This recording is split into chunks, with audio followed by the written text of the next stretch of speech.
one of the things about the transport sector is that it is responsible for 23%. That's nearly a quarter of all the energy related carbon dioxide emissions. So it's quite a significant contributor to climate change.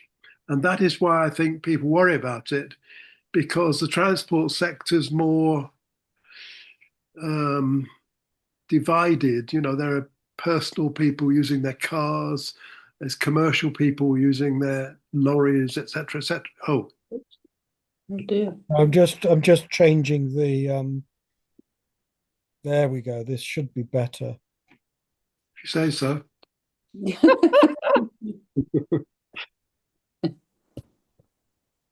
There we go. Yep. Okay. If you go Right. to the next slide. That's Yeah. it. Of that quarter of the total carbon dioxide emissions, about one third is due to freight. And that comes from various forms. And I've divided the presentation up into three bits: one on maritime emissions, one on aviation emissions, and one on land transport. And I've left rail to last because I thought it might create quite a lot of discussion. Next slide, please. Yeah. Gosh. There aren't too many UK publications on decarbonising transport. On the next slide, I'll tell you about what I found. But there's a current government consultation out on new heavy goods vehicles emission regulatory framework. And I think the consultation is due to end in middle of March, so very soon. Anyway, within that consultation, there's this diagram which shows 2023 where all the domestic transport emissions come from. And as you can see, the majority is on personal transport, cars and taxis, and the buses and coaches are relatively small, rails small, heavy Fantastic. goods vehicles 16%. That's not insignificant. Light vehicles 16%, but it still only adds up to 32%. So I can see why everybody concentrates on getting people to either buy electric vehicles or to get out of their cars and get on a bus. Next slide, please.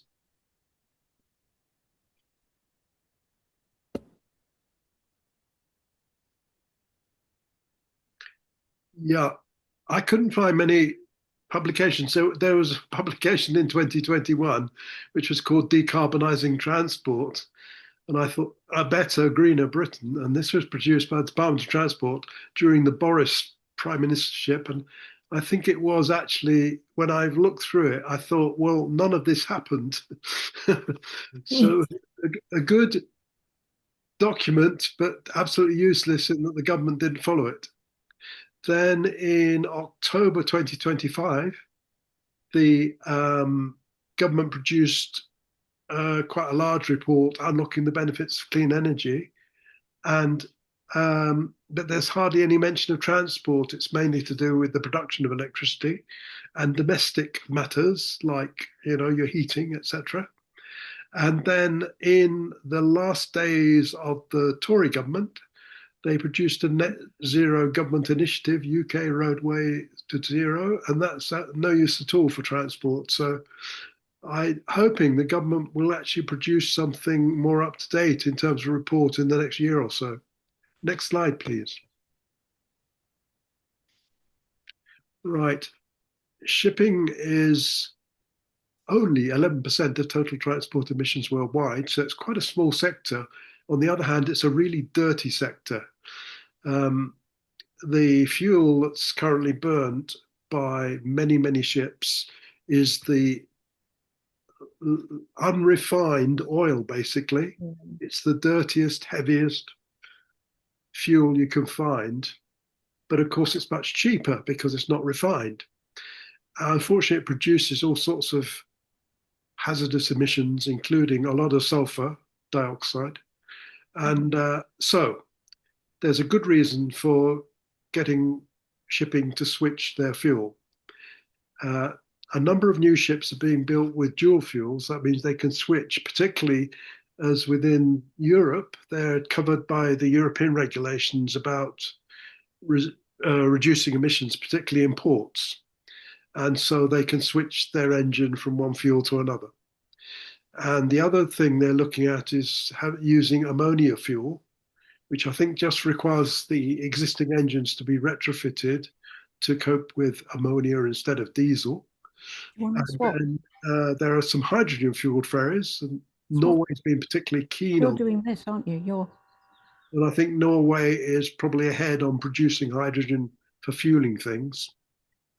And then there are a few, very few cargo ships with vertical sails and solar panels. Big cargo ships have been produced, but I think there's only two or three in the whole world. But of course, if there's no sun and there's no wind, then they need a backup engine. So it may not be the answer to all our prayers. Although I was always hopeful that ships with sails would take off. But anyway, onshore power supply. What happens onshore, particularly to comply with the European regulations, is that countries are putting in onshore power supply, and I think Hamburg led the way, and I can just the a minute. most other ports, Rotterdam, etc., have installed onshore power supply. There's a slight downside to it in that it requires a lot of power. You're plugging the ship in to the grid, and if you plug all the ships in the port into the grid, then that requires a lot of power. So some of them are linked to the ports generating their own electricity Yeah. with renewables.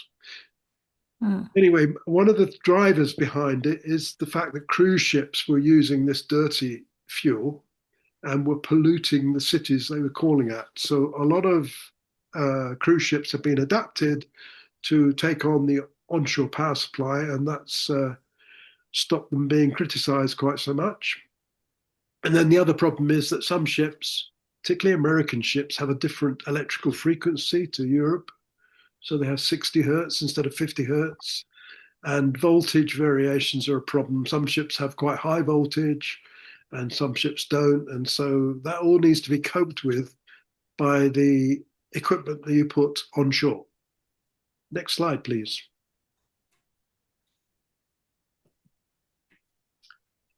Yeah, and the UK hasn't been far behind places like Germany and the Netherlands in putting in onshore power supplies. So I've just put a list of those ports that have them. They're mainly driven by the wish to accommodate cruise vessels and put them onto the shore supply. Cruise vessels tend to sit in port perhaps for a day or more because they arrange coach trips to go to more interesting places in the port. Anyway, that's a list. So it's coming on. And can I have the next slide, please?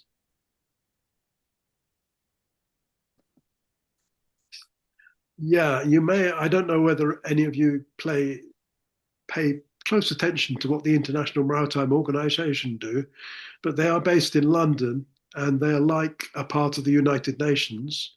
And I've been to a few of their meetings in the past, and it's all quite. There's a lot of politicking, I'd say, or trading of votes. Um, they have this international convention for the prevention of pollution, which is mainly to stop ships dumping things in the sea. And again, that hasn't stopped it, but hey. And then they had a strategy for reducing greenhouse gases, and this was adopted in 2023. Unfortunately, when they took the convention to the last meeting of IMO, you may have seen that the USA got very exercised about it and voted it down, which was pretty unusual because normally it's China who votes stuff down at the IMO. So it's left them with a convention that they haven't managed to pass, and or the amendments to the convention they haven't managed to pass, and they're talking about bringing it to the next meeting. And the trouble is, I can see it just getting voted down again. So it's a bit of a pity because those amendments would actually force ships to re-engineer and to use new fuels, etc., etc. So a bit of a letdown by the states. Next slide, please. Yeah, aviation. It doesn't contribute a huge amount to carbon dioxide emissions, despite people noticing it or and complaining about new runways being built so that more aircraft can fly. They use conventional petroleum-based fuels. Jet A1 is their favorite, which is an unleaded kerosene, produces carbon dioxide, or they use naphtha kerosene, which still produces carbon dioxide. And they're looking at synthetic fuel blends, but they're still going to burn them and they're still going to produce the arisings of burning. So they've looked at biofuels, liquefied biomass, which sounds horrible, and vegetable oils, which you may have heard from your local taxi driver using vegetable oils to cut his costs rather than to cut his emissions. And then they looked at compressed natural gas and liquefied natural gas. Again, you burn those, you still get carbon dioxide emissions. So none of those things that they're currently looking at really eliminate greenhouse gases. Mm. And the best option, of which some airlines and aircraft manufacturers look at, is hydrogen, because it can take up the same space as the normal fuel. And it obviously burns without producing carbon dioxide or other greenhouse gases. Mm-hmm. And then the best solution to aviation, of course, would be for people not to fly. And most of what's driving up aviation is not cargo; it's tourists I flying know. to warm weather or whatever, and business flights. And also, I know a few years ago I looked at airships. There was a talk about using airships to transport cargo, and That's right. quite some good work done, but it's not really been used. Obviously, they're limited to how much they can carry, and people are still slightly scared of the consequences of a crash of an airship, Mm. partly because they remember the Zeppelin. Yeah. But anyway, I still think airships provide a good solution, but it's the sort of things that airships could do are now being taken over by drones. So, right, next slide, please.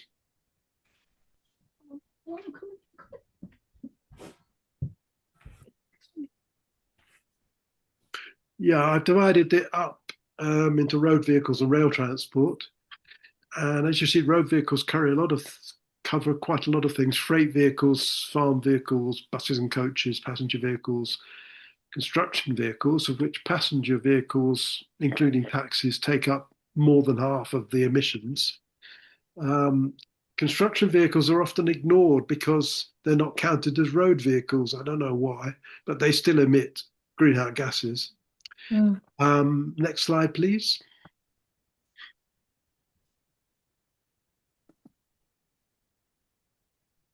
Yeah, they've made quite a lot of progress on the electrification of vehicles, mainly using batteries. And most new buses and delivery vans that are purchased are battery powered in the UK. And currently, and so if you happen to have a bus service in a city, you'll often find that the new buses are electric powered because their emissions are therefore carbon dioxide free and also particle free, which is quite important. Um, about up to now, 5.5% of cars are battery powered. And if you count hybrid engines, then another 3%. So it takes it up to about Mm. 8.5%. Mm. Obviously, that's grown very quickly, and people keep quoting the percentage increase in electric cars, which is great because it was between 2 and 300% last year. But as it's from a fairly small base, it isn't Mm. quite so fantastic. I'll be a lot happier when I see it looking more like 50% of cars are battery powered. Next slide, please.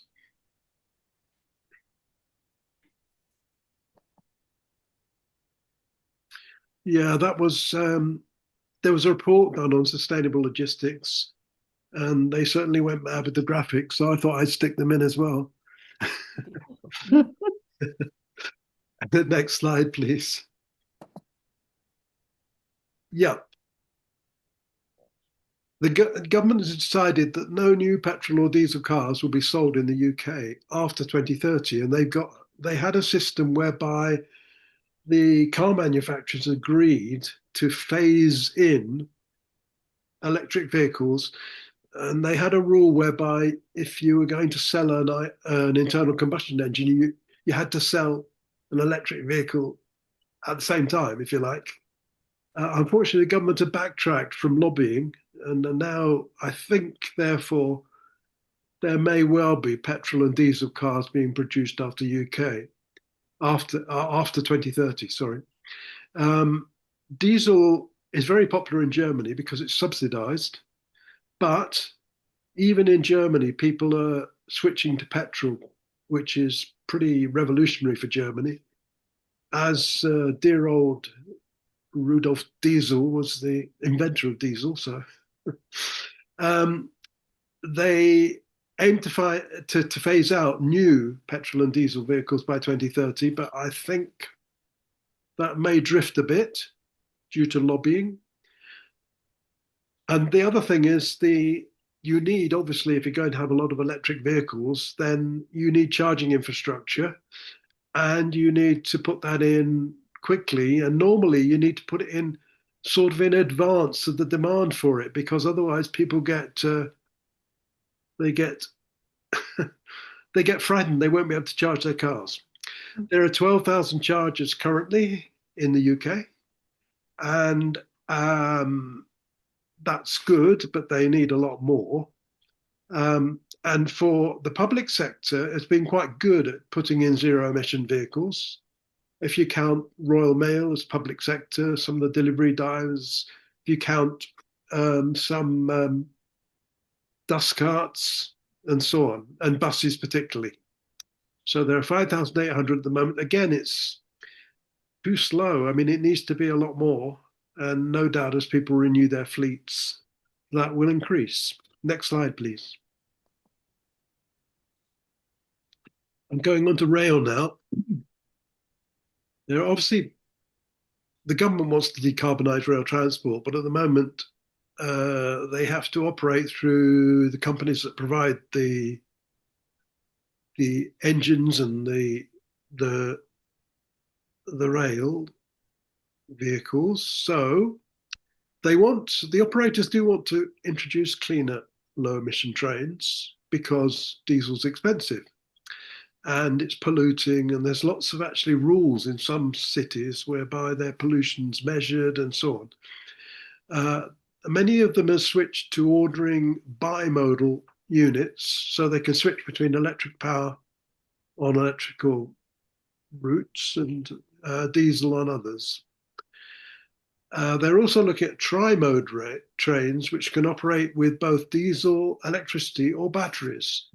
And TransPennine Express had trialled this, and Grand Central planned to introduce it in 2028.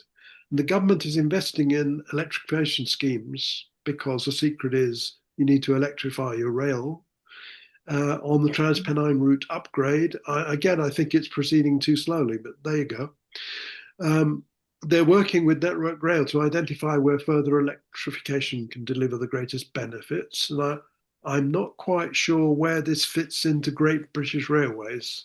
So, because I'm not sure that they're actually involved in getting low emission trains, but still. Supporting the development of battery powered trains is the government doing with the Great Western Railway, with fast charging, which will suit the operators better. Next slide, please. For people who don't know, that's a train. Okay. Next slide, please. Yeah, the Great British Railways. I was slightly disappointed that they seem to be more interested in, well, they should be. They're taking over what the operators were doing. But I don't see yet them having any sort of manifesto for getting to low carbon. So we shall see what happens. It's early days yet, I guess, for Great British Railways. Next slide, please. Yeah, I'm going to produce a longer version with examples, but I haven't had time or the strength to do it. So thanks. And if you've got any questions, I'll try and answer them.